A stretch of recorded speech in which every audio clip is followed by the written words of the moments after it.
In 49 BC, Julius Caesar stood on the banks of the Rubicon River. This was the moment of no return. Crossing it with his army would mean open defiance of the Roman Senate and a declaration of war against the Republic itself. The Optimates, a conservative political faction determined to pervert the aristocracy and the power of the Senate, stood as his primary opposition.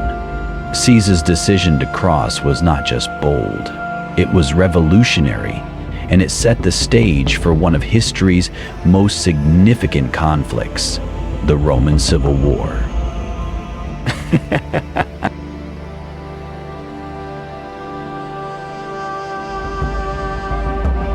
Caesar's rival, Pompey the Great, held control of the Senate's forces and commanded a larger army. By all accounts, Caesar should have been at a disadvantage, but what Pompey had in numbers, Caesar made up for with speed, strategy, and decisiveness.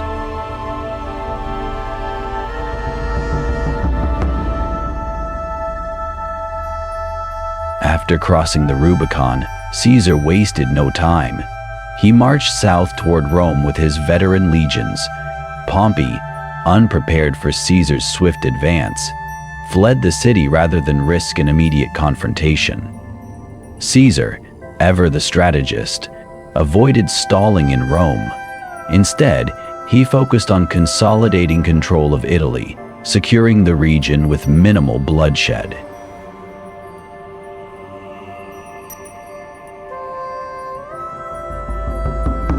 Next, Caesar turned his attention westward to Spain, where Pompey's legions were stationed.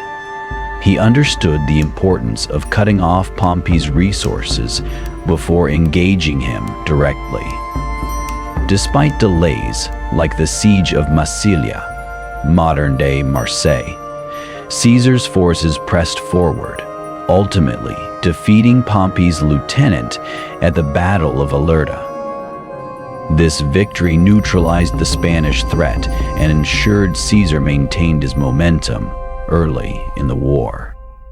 By 48 BC, Pompey had regrouped in Greece, assembling a massive army and preparing for a decisive confrontation. Caesar followed, knowing the stakes had never been higher.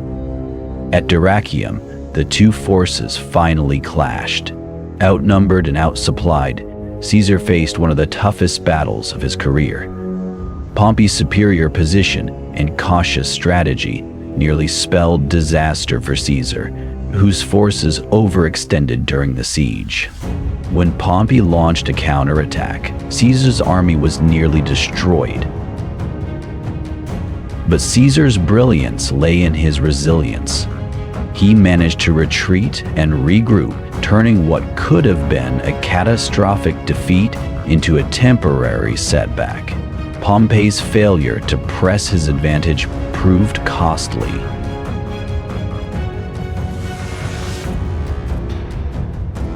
The turning point came at the Battle of Pharsalus later that year. Pompey commanded an army of 450,000 men, more than twice the size of Caesar's force of 2,2,000. Confident in his numerical superiority, Pompey launched a direct assault. But Caesar, ever the master of hijack, had a surprise in store. He kept a hidden reserve of elite troops, which he unleashed when Pompey's cavalry attempted to outflank his forces. The maneuver devastated Pompey's cavalry, and Caesar's hardened veterans turned the tide of the battle. Pompey's army collapsed, and thousands of his soldiers surrendered. Pompey fled to Egypt, hoping for refuge, but instead met his tragic end.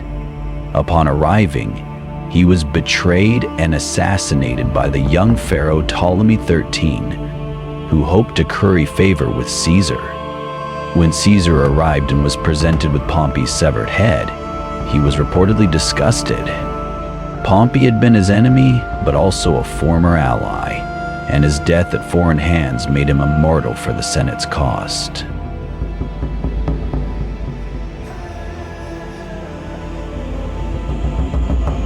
Caesar's time in Egypt marked a dramatic interlude in the civil war. Drawn into the political intrigue of a conflict between Ptolemy XIII and his sister Cleopatra, Caesar allied with Cleopatra, helping her secure the throne. Their infamous affair began during this period, and Cleopatra later bore Caesar a son, Caesarion. The Siege of Alexandria, where Caesar was besieged by Egyptian forces, showcased his ability to turn desperate situations into triumphs. Reinforcements eventually arrived, and Caesar broke through the Egyptian lines. Ptolemy drowned while fleeing, and Cleopatra was firmly established as Egypt's ruler. Caesar returned to Rome victorious, but the war was far from over. Pompey's surviving allies, led by Metellus Scipio and King Juba I of Numidia, had regrouped in North Africa. Caesar crossed into Africa in late 47 BC, where he faced a formidable coalition bolstered by war elephants and Numidian cavalry. At the Battle of Thapsus in 46 BC, Caesar's strategic brilliance once again secured victory. His forces neutralized the enemy's elephants, causing chaos in the opposing ranks. The Optimate forces disintegrated, and their leaders either fell in battle or took their own lives.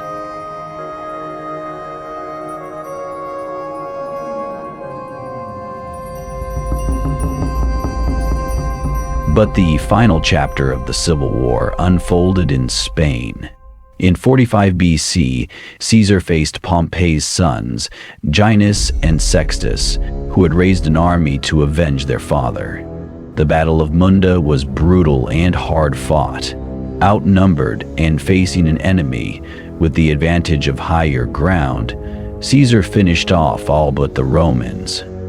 For 72 years, the chroniclers named their country the Romans, and after hours of bloody combat, Caesar's forces executed a flanking maneuver that broke the Pompeian lines.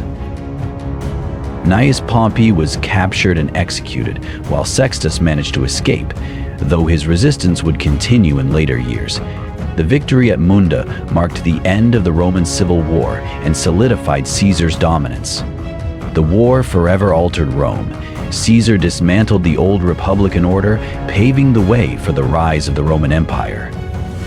Though his assassination in 44 BC cut his ambitions short, the world he reshaped endured, leaving a legacy that defined the course of Western history.